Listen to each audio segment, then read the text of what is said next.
late breaking news, we have just found out that JPMorgan has been in talks to move its blockchain unit Quorum over to Consensys to conjoin the two projects. This news coming from a recent Reuters report suggesting the two are in talks at the moment and may possibly go ahead with that merger in the near future. To join us here to discuss all that and break it down a little bit, we are joined by Kerner of Crypto Oracle and the man behind Crypto Mondays. Lou, what do you make of this decision by JPMorgan, and do you see it as a bullish sign for the industry as a whole? JPMorgan has been talking about spinning out Quorum since May of 2019. So while it's functional, it's out there, it's being used by more than 350 banks. I still don't think that it's had the impact that JPMorgan thought that it would have. And at the same time, you have Consensys, which is just announced the paring back of staff. So they're trying to obviously to conserve their cash a little bit. And so it's actually a marriage that makes a lot of sense. Quorum has been running on the Ethereum blockchain since 2016. JPMorgan Quorum was part of the original Enterprise Ethereum Alliance in February of 2017. The unit is still relatively small at about 25 people. But I think it makes a lot of sense, right? You're marrying the technical expertise, and global knowledge, crypto knowledge that Consensys has with the deep pockets and obviously all of these global relationships, banking relationships that JPMorgan has. So I think that it has an opportunity really of 1 + 1 = 5. Right, but does this in any way sort of threaten, I suppose, or diminish the role that JPMorgan itself, the main entity, may have in any future developments in the blockchain space, or is this a growth initiative that you're seeing right here, as you said, a marriage of those two? Well, I think that JPMorgan was looking for a home for Quorum. So they knew that it wasn't going to flourish and be what it wanted to be as part of JPMorgan. So they looked at spinning it out. I'm sure they talked to multiple other parties about merging it with them, and I think Consensys ended up being the best place to have a home. All right, certainly an interesting relationship being developed right there. We'll have to see how that one does continue to play out. We'll follow all the developments with that story as it comes across. But now to some stories that are still alive and kicking in the crypto space. Now, Lou, there's one that I know is going to be very close to your heart, that the big psychological barrier that was recently hit in the DeFi space, cracking through that $1 billion in locked up investment. Lou, what do you make of this barrier? Is it significant? Is it as important as people make it out to be? And where to from here? Well, look, it took 4 years for Bitcoin to hit $1 billion in value. It took 4 years for Ethereum to hit the value of $1 billion. And now here we are with DeFi hitting $1 billion in a really short period of time. It's still incredibly small and really meaningless, I think, in kind of the whole kind of global financial infrastructure.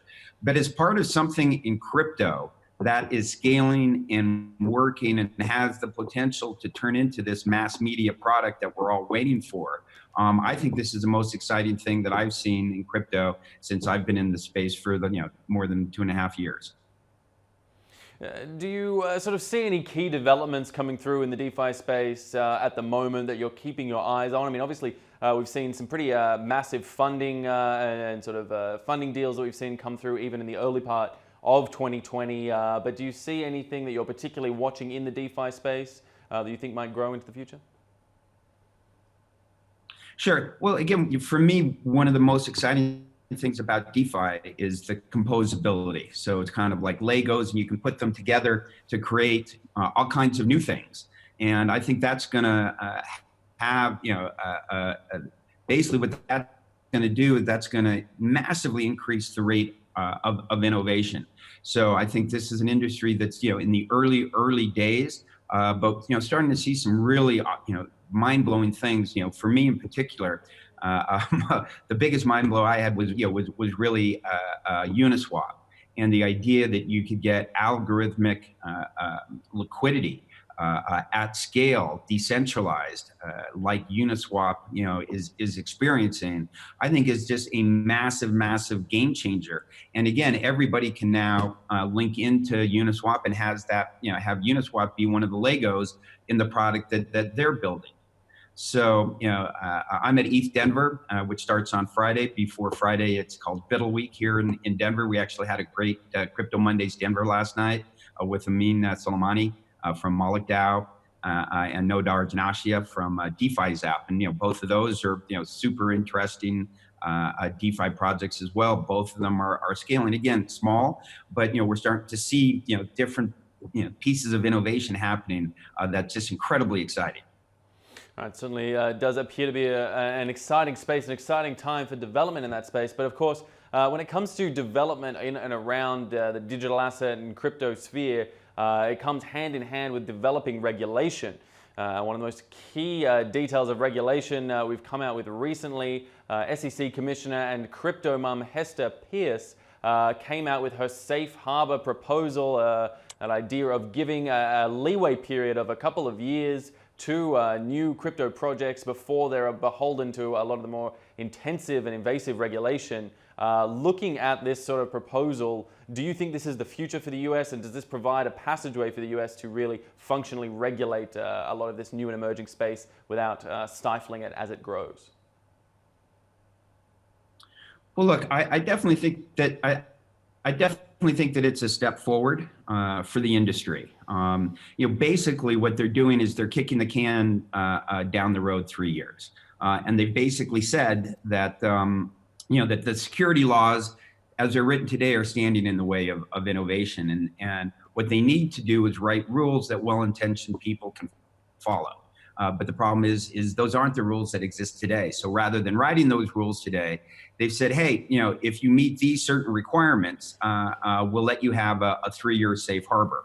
And, those requirements don't seem to be too burdensome. Things like the team must intend for the network on which the token functions to reach network maturity. Well, obviously everybody assumes that, I think. And second, they need to disclose certain information. The token must be offered and sold for the purpose of facilitating access to the network, which obviously that's what people want.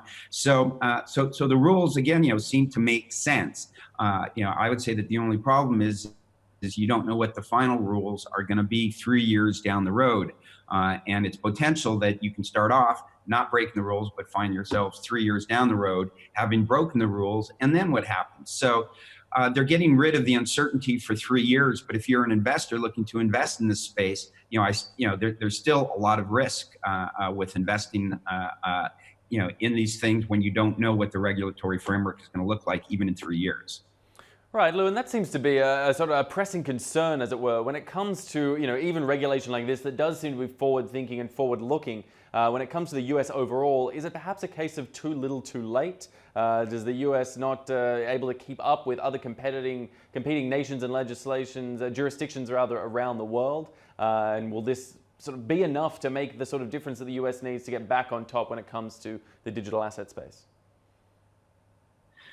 It's hard to know what the impact is. It's a move forward. The good news is the industry broadly, in my view, hasn't really even started, right? We're at the very, very beginning of what's going to be the biggest thing to happen in the history of humanity. So to say, is it too late? I don't think it's too late because the thing hasn't really even begun yet. But I still think it places the US behind a lot of other countries that have much more accommodating regulatory frameworks.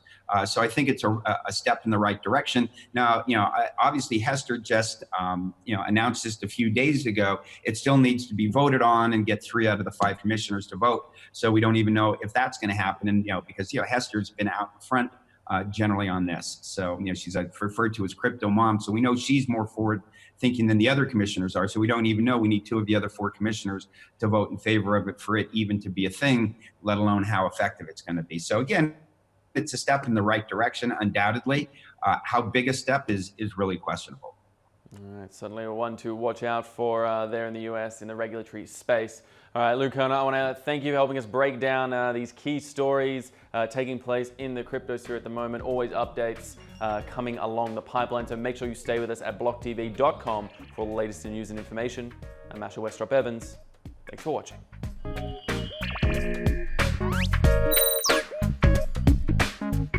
For more news and updates, follow us on Twitter.